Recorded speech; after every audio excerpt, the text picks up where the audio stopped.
Ramadan tiba, Ramadan tiba, Ramadan tiba. Alhamdulillahilladzi anjala sakinata fi qulubil mu'minin liyazdadu imanan ma'a imanihim. Asyhadu an la ilaha illallah wahdahu la syarikalah wa asyhadu anna Muhammadan abduhu wa rasuluh. Puji serta syukur kita panjatkan kehadirat Allah Subhanahu wa taala yang telah memberikan kesehatan lahir dan batin, dan alhamdulillah kita masih diberikan kesempatan untuk ada pada bulan Ramadan ini. Mudah-mudahan apa yang kita lakukan pada bulan ini menjadi amalan mutakabbalan, menjadi ibadah yang diterima Allah Subhanahu wa taala. Manusia dituntut untuk mengabdi kepada Allah. Seperti di dalam Quran surat Ad-Dariyat ayat 56. A'udzubillahi minasyaitonirrajim. Wa ma khalaqtul jinna wal insa illa liya'budun. Dan aku tidak menciptakan jin dan manusia kecuali untuk ibadah. Yaitu dengan mendekatkan diri kepada Allah dengan cara mengerjakan segala perintah Allah dan menjauhi larangannya, serta beramal sesuai dengan Quran dan Sunnah. Ibadah merupakan kepentingan diri kita sendiri.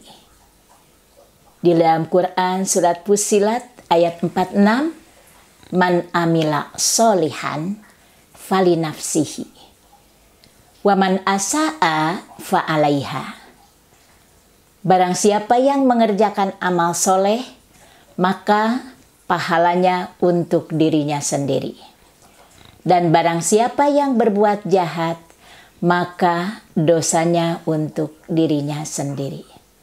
Oleh karena itu, di dalam perilaku sehari-hari, berarti kita harus memperbanyak ibadah yang sesuai dengan aturan Allah dan contoh Rasulullah Sallallahu Alaihi Wasallam.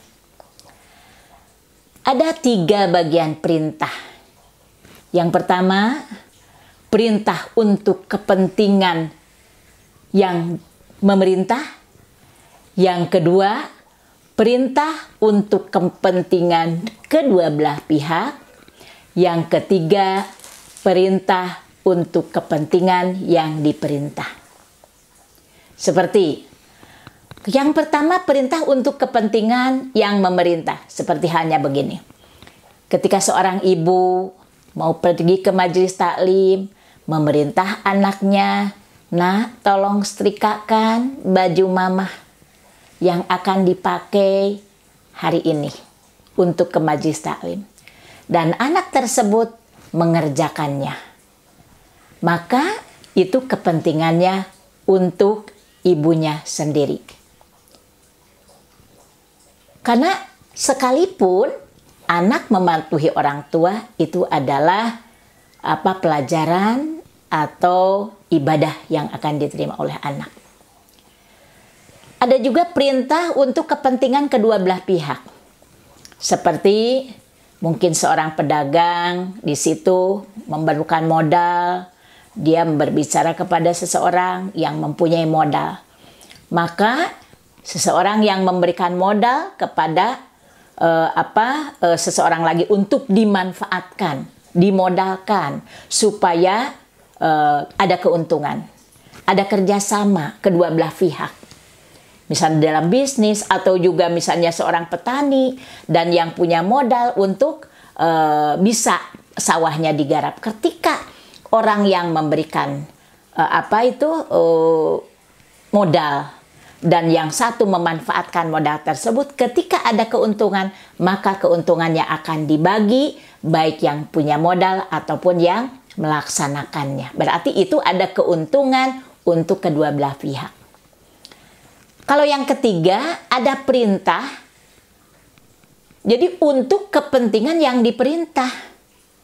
Seperti Allah memerintahkan kita harus melakukan ibadah, kita harus saum, kita harus berdoa, kita harus berinfak.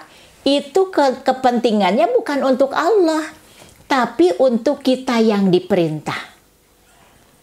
Di sini kan disebutkan wa ma umiru illa liya'budullaha muhlisina lahuddina hunafa wa yuqimus sholata wa yu'tuz zakata wa dzalika dinul qayyimah.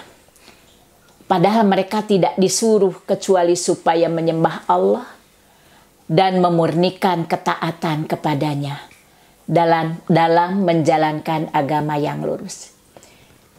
Jadi segala yang diperintahkan oleh Allah itu pada dasarnya untuk kita.